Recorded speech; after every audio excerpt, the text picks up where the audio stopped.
मोहिनी के 3 बेटे थे। पति खूब अच्छा कमाता और बड़े घर के ऐश सब था मोहिनी के जीवन में। लेकिन एक चीज जो नहीं थी वो थी सुकून। मेरी बहन और मेरा भाई दोनों गरीब, लेकिन मैं मेरे पास तो नोट की बरसात है। तभी मोहिनी की बहन वीना उसके दरवाजे आ जाती है। अरे मोहिनी कैसी है? मेरे घर में ना सिलेंडर खत्म हो गया है। तेरे पास तो इतने पैसे हैं, भरवा देना मेरा सिलेंडर। पैसे जैसे ही आ जाएंगे मैं दे दूंगी। तभी मोहिनी का पति राकेश आ जाता है। क्या है वीना, ये अपने घर की परेशानी हम लोगों के घर ना गाया करो। तुम्हारी बहन को तुम लोगों पर तरस आ जाता है और वो पैसे देने लग जाती है। मुझे ये बिल्कुल पसंद नहीं है। ओ जीजा जी, नहीं मैं तो वो बस अच्छा मैं चलती हूँ।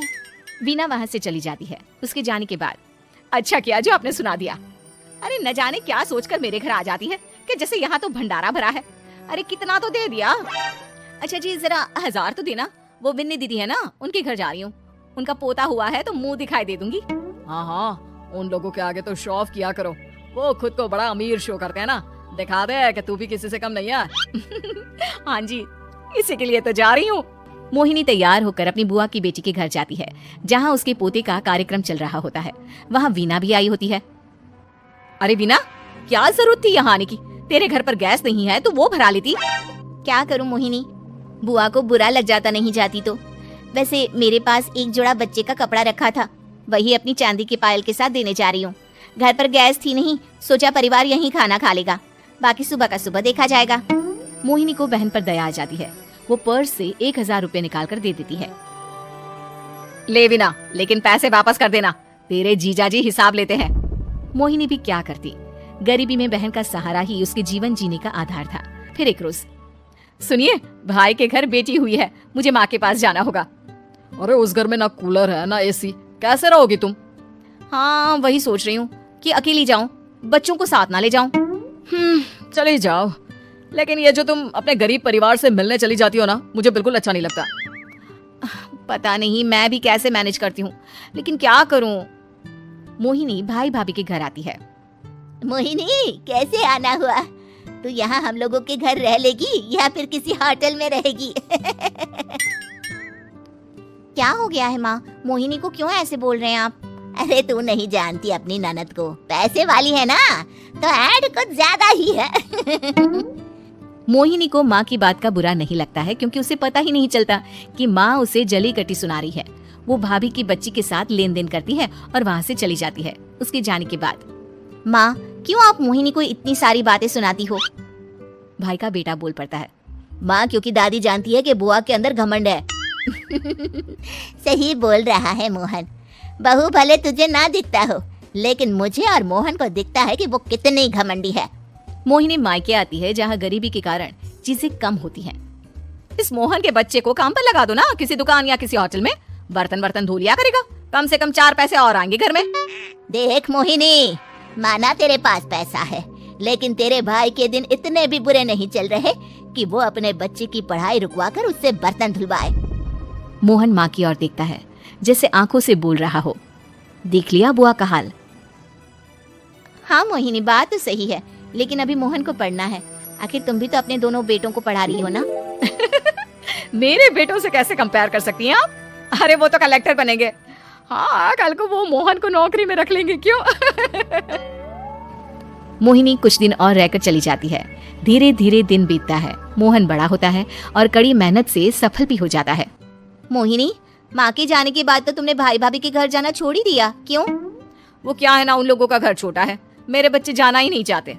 पर तुझे क्यों अचानक मायके की बात याद आ गई? यार मेरा तो मायका है, भाई भाभी है, मेरा तो आना जाना लगा ही रहता है। हाँ, क्योंकि तुझे आदत है ना ऐसे छोटे से घर में और कम पैसे में रहने की। वैसे क्या खबर है आजकल मायके की अपने? अब वो घर छोटा और कम पैसे का नहीं रहा, क्योंकि मोहन तो बहुत बड़ा आदमी बन गया है। फिर क्या? मोहिनी भाभी को फोन करती है। मोहन किसी बड़ी कंपनी का मैनेजर हो गया है क्या भाभी? क्या ये सच है? हाँ मोहिनी दीदी, अब तो हम लोगों के गरीबी के दिन कट गए। आपके भाई ने कोई अच्छे कर्म किए होंगे जो हम लोगों का बेटा इतना अच्छा कमा रहा है। देख लो भाभी, पहले भी आपने कई गलतियाँ की थी, आप थोड़ा संभल कर चलना। भाभी को मोहिनी की बात समझ में नहीं आती कि वो क्या कहना चाहती है। फिर एक दिन वीना मोहिनी से कहती है, मोहिनी, हमारा भतीजा मोहन अच्छा कमा रहा है, क्यों ना मैं अपने बेटे की नौकरी के लिए उससे बात करूं। अरे बुआ का बेटा है, ये सोचकर मदद तो करेगा ना। हाँ हाँ, क्यों नहीं करेगा, उसके बुरे दिन में तो हम भी खड़े थे। मोहन को वीना फोन करती है और अपने बेटे की मदद करने की बात करती है। हाँ हाँ बुआ, क्यों नहीं, आप सिद्धार्थ को भेज दें, मैं अपनी ही कंपनी में उसकी नौकरी करवा देता हूँ। दिन बीतते हैं। अब वीना के हालात भी अच्छे हो जाते हैं। क्या बात है वीना, तूने भी कार ले ली, वो भी इतनी अच्छी। हाँ मोहिनी, अपने भतीजे के कारण तो हम लोगों के दिन अच्छे हो गए। उसने सिद्धार्थ की नौकरी लगवा दी है, वो भी शानदार। ठीक है, लेकिन पैसे ख्याल से खर्च करना। वो क्या है ना, पैसे आने आसान है लेकिन संभालने मुश्किल। मोहिनी घर पर अपने पति से बात करती है। देखो ना, सबके पास पैसे हैं, एक वक्त था जब मैं ही अमीर हुआ करती थी। लगता है कि ज्यादा दिन नहीं रह पाओगी, मेरी नौकरी को कुछ साल ही बचे हैं और तुम्हारे दोनों लड़के निकम्मे हैं। उन लोगों को बोलो ना कि नौकरी करे। तभी वहाँ मोहिनी के बेटे भी आ जाते हैं। अरे हमें क्या मोहन समझा है जो दिन रात गधे की तरह काम करते रहे।